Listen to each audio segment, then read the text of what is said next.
ನಮಸ್ಕಾರ ವೀಕ್ಷಕರೇ, new year ಪಾರ್ಟಿಗೆ ರೆಡಿ ಆಗಿದ್ದೀರಾ? ಸೆಲೆಬ್ರೇಷನ್ಗೆ ಭರ್ಜರಿ ಪ್ಲಾನ್ ಮಾಡ್ಕೊಂಡಿದ್ದೀರಾ? ಟೀಮ್ ಔಟಿಂಗ್ ಹೋಗೋಕೆ ಸಿದ್ಧತೆ ಮಾಡ್ಕೊಂಡಿದ್ದೀರಾ? ಹಾಗಿದ್ರೆ ಒಮ್ಮೆ ಈ ಸ್ಟೋರಿಯನ್ನ ನೋಡಿ.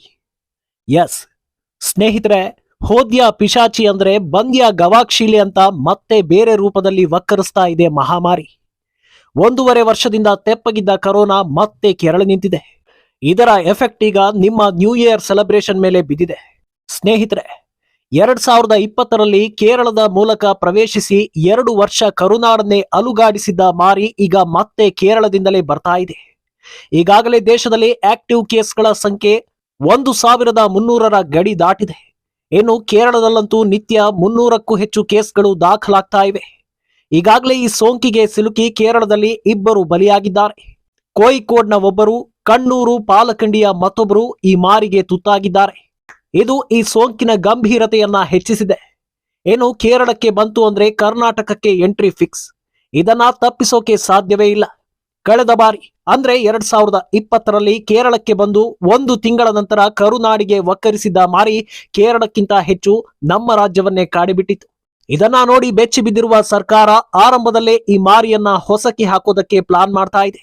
ಹೀಗಾಗಿ ಮತ್ತೆ ಮಾಸ್ಕ್ ಕಡ್ಡಾಯ ಮಾಡೋದರ ಜೊತೆಗೆ ಆಸ್ಪತ್ರೆಗಳಲ್ಲಿ ಅಣಕು ಕಾರ್ಯಾಚರಣೆ ಕೂಡ ನಡೆಸಲು ಸರ್ಕಾರ ರೆಡಿಯಾಗಿದೆ. ಇದರ ಎಫೆಕ್ಟ್ ಈಗ ಕ್ರಿಸ್ಮಸ್ ಮೇಲೆ ತಟ್ಟುತ್ತಾ ಇದೆ. ನಂತರ ನಿಮ್ಮ ಹೊಸ ವರ್ಷಾಚರಣೆ ಸಂಭ್ರಮಕ್ಕೆ ಬಿಸಿ ಮುಟ್ಟಿಸಲಿದೆ. ಇದರ ಜೊತೆಗೆ ಆಫೀಸರ್ಸ್ ಹಾಗೂ ಮಿನಿಸ್ಟರ್ಸ್ 1 ಸುತ್ತಿನ ಮೀಟಿಂಗ್ ಮಾಡಿ ಚರ್ಚಿಸಿದ್ದಾರೆ. ಮೂಲಗಳ ಪ್ರಕಾರ ಕ್ರಿಸ್ಮಸ್ ಹಾಗೂ ಹೊಸ ವರ್ಷಾಚರಣೆಗೆ ಬ್ರೇಕ್ ಹಾಕಬೇಕು ಅನ್ನೋ ಮಾತು ಸಭೆಯಲ್ಲಿ ಕೇಳಿ ಬಂದಿದೆ ಎನ್ನಲಾಗಿದೆ. ಇದರ ಪ್ರಕಾರ ಕೆಲ ಸ್ಟ್ರಿಕ್ಟ್ ರೂಲ್ಸ್ ಜಾರಿಗೆ ಬರೋದು ಪಕ್ಕಾ ಆಗಿದ್ದು, ವರ್ಷಾಚರಣೆ ಖುಷಿಯಲ್ಲಿದ್ದವರು ಶಾಕ್ ಆಗಿದ್ದಾರೆ.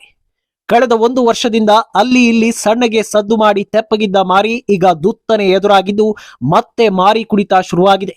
ಅದು ಎಷ್ಟರ ಮಟ್ಟಿಗೆ ಅಂದ್ರೆ ದಿನದಿಂದ ದಿನಕ್ಕೆ ರೂಪಾಂತರಿ ಮಾರಿಯ ಗ್ರಾಫ್ ಶಾಕಿಂಗ್ ರೀತಿಯಲ್ಲಿ ಏರ್ತಾ ಇದೆ. ಅಂದ್ರೆ ಸರ್ಕಾರ ಏನ್ ರೂಲ್ಸ್ ತರಬಹುದು, ಸೆಲೆಬ್ರೇಷನ್ಗೆ ಯಾವ ರೀತಿ ಕೊಕ್ಕೆ ಹಾಕಬಹುದು, ಇಂಥ ಪ್ರಶ್ನೆಗಳು ನಿಮ್ಮನ್ನ ಕಾಡ್ತಿರಬಹುದು. ಎಸ್ ಸ್ನೇಹಿತರೆ, ಮೊದಲನೇದಾಗಿ ಗುಂಪುಗೂಡೋದಕ್ಕೆ ರೆಸ್ಟ್ರಿಕ್ಟ್ ಮಾಡಬಹುದು. ಅಂದ್ರೆ ನ್ಯೂ ಇಯರ್ ಸೆಲೆಬ್ರೇಷನ್ ಟೈಮ್ ಅಲ್ಲಿ ಹೋಟೆಲ್, ರೆಸಾರ್ಟ್ ಅಥವಾ ಪಾರ್ಟಿ ಹಾಲ್ಗಳಲ್ಲಿ ಇಂತಿಷ್ಟೇ ಜನ ಇರಬೇಕು ಅಂತ ರೂಲ್ಸ್ ಜಾರಿ ಮಾಡಬಹುದು. ಬೆಂಗಳೂರಿಗೆ ಪ್ರತ್ಯೇಕ ರೂಲ್ಸ್ ಜಾರಿಯಾಗಬಹುದು.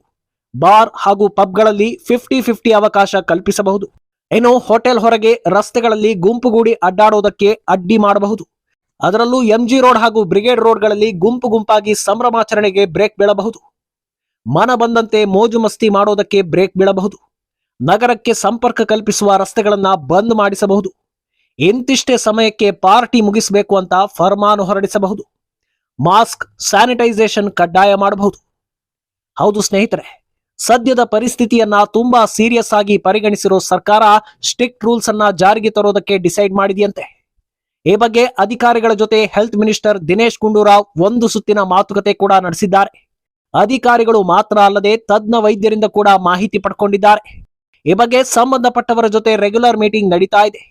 ಕೋವಿಡ್ ತಾಂತ್ರಿಕ ಸಲಹಾ ಸಮಿತಿ ಸಭೆಯೂ ಕೂಡ ನಡೆಯಲಿದೆ. ರೂಪಾಂತರಿ ಮಾರಿಯನ್ನ ಆರಂಭದಲ್ಲೇ ಹೊಸಕಿ ಹಾಕೋದು ಇದರ ಮೊದಲ ಟಾರ್ಗೆಟ್. ಈ ನಿಟ್ಟಿನಲ್ಲಿ ಕೆಲ ಸ್ಟ್ರಿಕ್ಟ್ ರೂಲ್ಸ್ ಜಾರಿ ಅನಿವಾರ್ಯ ಅಂತ ಸರ್ಕಾರ ಹಿಂಟ್ ಕೊಟ್ಟಿದೆ. ಇದರ ಪ್ರಕಾರ ಕೆಲ ಟಫ್ ಡಿಸಿಷನ್ ತಗೊಳ್ಳೋ ಚಾನ್ಸಸ್ ಕೂಡ ಇದೆ ಎನ್ನಲಾಗಿದೆ.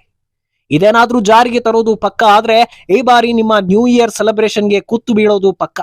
ಅಂದ ಹಾಗೆ ಇದೆಲ್ಲ ಮುಂದಿನ ದಿನಗಳಲ್ಲಿ ಸೋಂಕು ಯಾವ ಪ್ರಮಾಣದಲ್ಲಿ ಹರಡಲಿದೆ ಅನ್ನೋದರ ಮೇಲೆ ನಿಂತಿದೆ. ಸೋಂಕು ಕಂಟ್ರೋಲ್ಗೆ ಸಿಗದೆ ಹೋದ್ರೆ ಟಫ್ ರೂಲ್ಸ್ ಅನಿವಾರ್ಯ. ಒಂದು ವೇಳೆ ಅದೃಷ್ಟ ಚೆನ್ನಾಗಿದ್ದು ಸೋಂಕು ವ್ಯಾಪಕವಾಗಿ ಹರಡದೆ ಇದ್ರೆ ನಿಮ್ಮ ಲೆಕ್ಕಾಚಾರದಂತೆ ಎಲ್ಲ ನಿರಾತಂಕವಾಗಿ ನಡೆಯುತ್ತೆ. ಹೀಗೆ ಆಗ್ಲಿ ಅಂತ ಆಶಿಸೋಣ. ನಾವೆಲ್ಲ ಸೇರಿ ಹೊಸ ವರ್ಷವನ್ನ ಸಂಭ್ರಮದಿಂದ, ಹೊಸ ಜೋಶ್ನಿಂದ ಬರಮಾಡಿಕೊಳ್ಳೋಣ. ಈ ಬಗ್ಗೆ ನಿಮ್ಮ ಅಭಿಪ್ರಾಯ ಏನು ಅನ್ನೋದನ್ನ ತಪ್ಪದೆ ಕಾಮೆಂಟ್ ಮೂಲಕ ತಿಳಿಸಿ.